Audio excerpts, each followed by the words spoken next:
Well, hey there, guys, and welcome back. On this week's show, we've got another Retro Kenny rerun.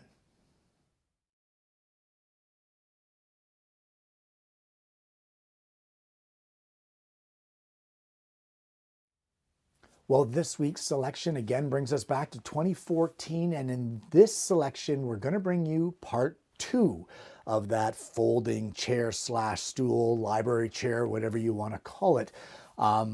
As I said in last week's introduction of it, I know it's a very rustic production, but I hope that you're able to pull something out of this to kind of inspire you to try to make one of these, because it is a very viable project. It's spectacular. If you're interested in part two, you know what, guys, you can find it right up here in this top corner. And I hope you enjoy the show. I want to thank you so much for tuning in. I hope you're able to pull something positive out of today's program. And more importantly, I hope you're going to join me again next week when I bring you yet another Retro Kenny rerun.